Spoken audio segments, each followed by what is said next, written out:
What happens to that? Because there was an attempt to find a face-saving formula by going to the Bonn. Earlier on, there was Istanbul.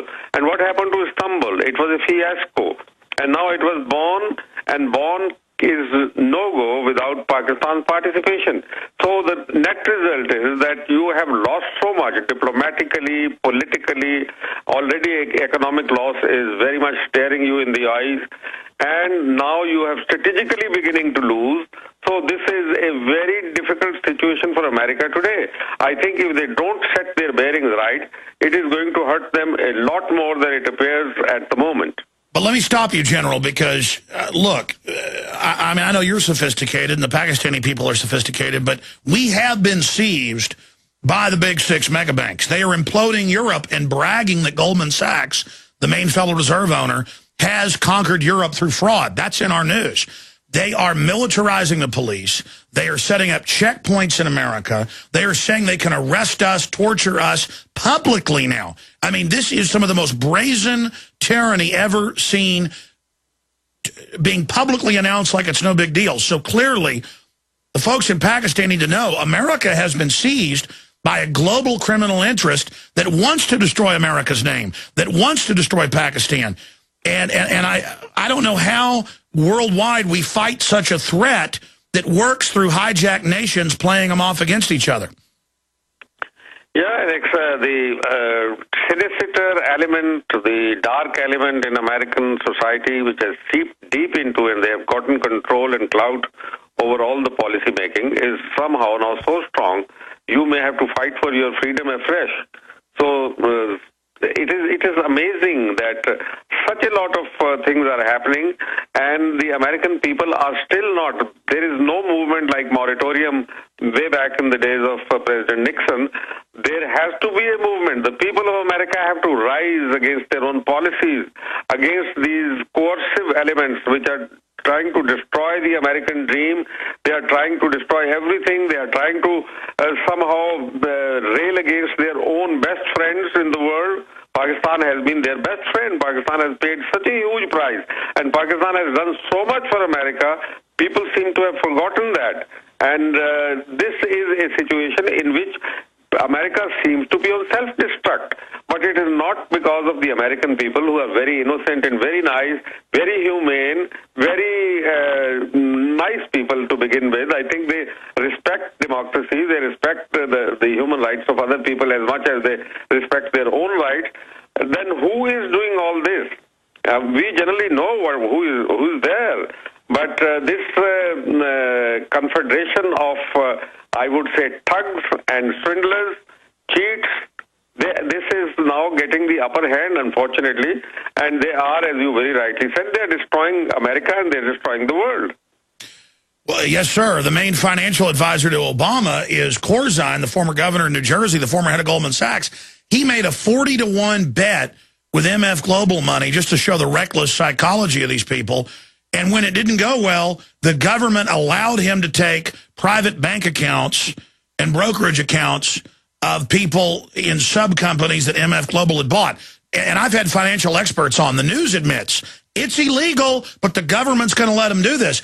I mean, that's what's scary, is that when you realize these swindlers and bank fraud people that run everything, they don't know military tactics. They're losing touch. And it's been multiple U.S. generals, Admiral Fox Fallon and others, who refused to attack Iran, who refused to attack. The only reason we didn't do this earlier. I mean, that's what I'm saying, is these people are insane, and I don't know how we get rid of them, minus another George Washington 1776. Yes, absolutely. But look at the character of the generals at this time who are in office, in charge at this moment in Afghanistan. If they play along with these elements, as I described, the dark elements, the sinister elements within the American policy-making body, then I think they are not being loyal to their own country. They are not doing their duty, because you have to always weigh the cause and effect. What is the cause and what is going to be the effect? And on that scale, they are net losers. America is a net loser. So why are they doing things which will eventually put America in a hole? This is a very peculiar situation which has to be handled and which has to be addressed by the people of America. Nobody else can chastise them other than the American people themselves. General Hamid Gul's our guest for another 10 minutes, and we appreciate him giving us time here today. Very busy person.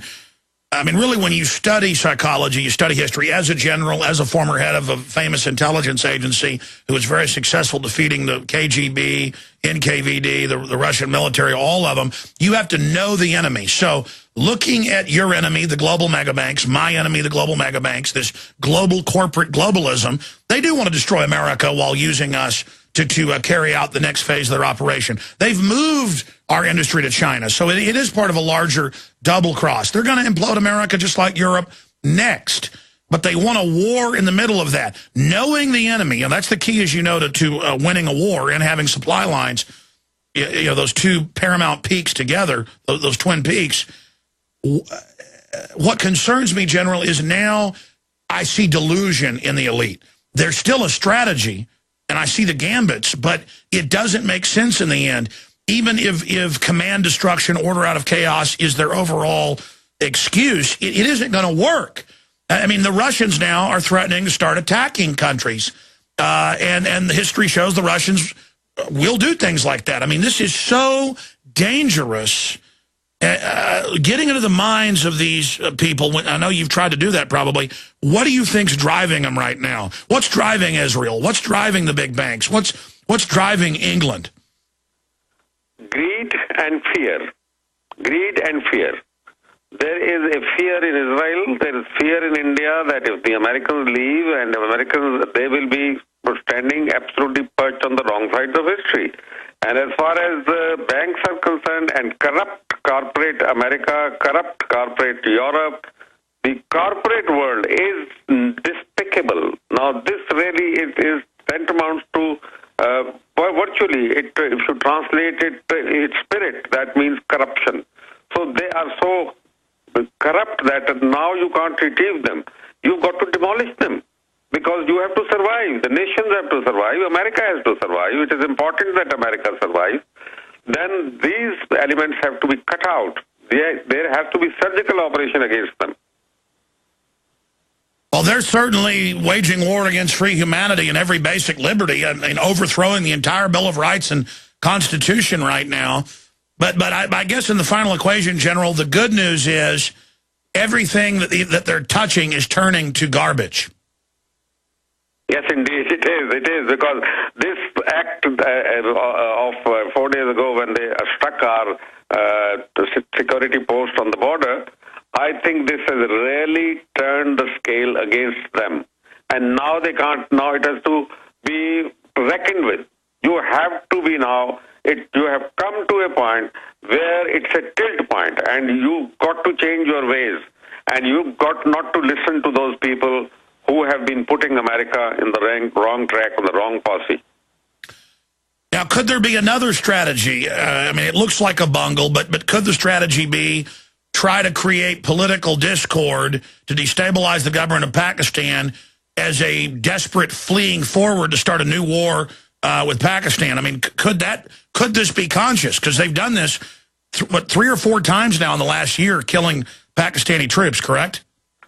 My dear Alex, if this was the design, then I think it has failed miserably because it has put the American, the Pakistani government and Pakistan armed forces on the same page. If there was any daylight on account of this famous memo that was written by Hussein Haqqani, our ambassador in America, there was a daylight between the armed forces, the establishment, and the political government. But that is gone now. With this one act, the Americans have really brought the whole nation, alerted them. Everybody is out on the streets. People are shouting against America. There was already no love lost for American policies. But now I think it has really crossed all limits. In closing, what's your view on an Iran strike? Israel's moving their Jericho missiles into firing position. My intel from people in U.S. intelligence is currently the green light's on. What's your take on that? No, no, they will never do that. They can't defeat Iran. They have 278 sites which they will have to be taken out. That is impossible. Then 60% of oil supplies of the world can be cut off in a couple of days by Iran. No way that they can win this. It will be a sheer madness, and America must take clear of this. If Israel wants to do it, leave them, tell them, give them the warning. If you do it, go it alone, then we will not be with you. It's your business. You want to do it. And they were rubbed so badly in the south of Lebanon in 2006. How dare they do it if the Americans don't give go-ahead to them? Well, yes, that's what Mullen, when he left, told him don't do it, it's crazy. Panetta's told him it's crazy. The former head of Mossad, they removed him because he said it was crazy just a year ago. And that's what I'm being told. Everyone's telling him it's crazy. It's going to unify all the Arabs, all of the Persians, all of the Central Asians. Don't do it. But Netanyahu thinks he's going to be like Churchill and that it's going to make America come to his aid. I think he should be summoned to America and put through a psychiatrist test. I think this man is psycho. He has got to be reined in for the love of this world, for the love of freedom, for the love of people of America and the rest of the world. Well, if everybody, even in the establishment, is smart enough to tell him not to do this, we do know there's covert bombings going on against the facilities right now in Iran. That's now basically being admitted. What's your view on Iran just taking this? No, Iran is showing restraint, and I think it's just as well. But I was in Iran only a month back, and I found that nation is unperturbed about all the threats which are being dished out to them.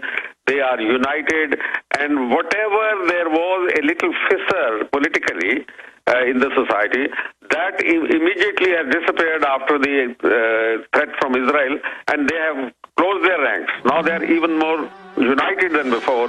So really, I don't know. I don't think Israel will do that. I hope not. I hope not. I really, for sake of humanity and for the future of mankind, I hope this never happens. All right, General Hamid Gul, thank you so much for spending time with us. Hopefully you can update us as big developments take place, and I hope we can all have peace and friendship worldwide between Americans and Pakistanis. Thank you, sir. Thank you very much, Alex. Bye-bye. Thank you. We'll be right back. We're on the march. All right, ladies and gentlemen, we are back live. I am Alex Jones, your host. Thank you so much for joining us today. We've got Mancow Muller, Eric Mancow Muller, syndicated radio host, joining us in the first 20 minutes of the next hour. Then Lyndon LaRouche is joining us, and then we'll have open phones for large portions of the third hour today. In fact, I'll probably even try to take some calls while Lyndon LaRouche is on with us if you have any economic questions. Again, I don't endorse some of LaRouche's solutions, but his analysis of who runs the world, the eugenics, population control program, they were one of the first groups 30 years ago to accurately track exactly what was going on. And I'd read their stuff 16, 17 years ago and go, oh, this isn't true. And I separately, doing my own original research, found that they were telling the truth. And it's, again, some people go to Disney World and say, I discovered Disney World. You know, you discover it for yourself. I'm not even saying I found original stuff. I'm saying I went out separately and kept running in to this information. They've got it dead bang on. Dead bang on. And, of course, LaRouche was also advisor to Ronald Reagan, of all people, and was the CIA director, called him the best private intelligence analyst and all the stuff in the Washington Post. And, boy, the government, George Herbert Walker Bush got jealous, and they threw his butt in prison. Now, we've got a bunch of reports coming in. Foreclosure fraud whistleblower has been found dead. MSNBC. Banks. They are imploding Europe and bragging that Goldman Sachs, the main Federal Reserve owner, has conquered Europe through fraud. That's in our news. They are militarizing the police. They are setting up checkpoints in America. They are saying they can arrest us, torture us publicly now. Participation. So the net result is that you have lost so much diplomatically, politically. Already economic loss is very much staring you in the eyes. And now you have strategically beginning to lose. So this is a very difficult situation for America. I mean, this is some of the most brazen tyranny ever seen just being publicly announced like it's no big deal. So clearly, the folks in Pakistan need to know America has been seized by a global criminal interest that wants to destroy America's name. What happens to that? Because there was an attempt to find a face-saving formula by going to the Bonn. Earlier on, there was Istanbul. And what happened to Istanbul? It was a fiasco. And now it was Bonn, and Bonn is no-go without Pakistan's partner today.